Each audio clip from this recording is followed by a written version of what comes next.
বন্ধুরা, ঝিঙে খেতে কেউ খুব একটা পছন্দ করে না, কিন্তু এইভাবে বানিয়ে নিলে ঝিঙে পোস্তটা মনে হয় আপনাদের সবারই খুব ভালো লাগবে আর খুব টেস্টও হয়েছিল। প্রথমেই আমি ঝিঙেগুলোকে বড় বড় করে কেটে নিয়েছিলাম, ধুয়ে রেখেছিলাম আর পোস্ত বেটে রেখেছিলাম, আর তার সাথে চেরা কাঁচা লঙ্কা। বেশি কিছু ইনগ্রেডিয়েন্টস লাগে না। এইবারে তেলের মধ্যে ঝিঙেগুলোকে ভালো করে ভেজে নিলাম একটু নুন দিয়ে, নিয়ে এবারে ভালো করে নেড়ে চেড়ে বেশ লাল লাল যখন হয়ে গেল, একটু জল বেরিয়েছে, যাই হোক, এভাবে ঝিঙেগুলোকে তুলে রাখলাম।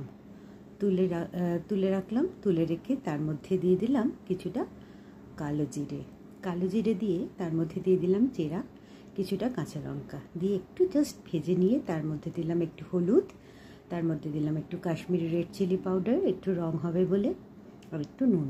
আমি পোস্ততে সাধারণত হলুদ দিই না, কিন্তু আজকেরটা একটুখানি টেস্টি করার জন্যে বা একটু দেখতে সুন্দর হওয়ার জন্য একটু হলুদ দিয়েছিলাম।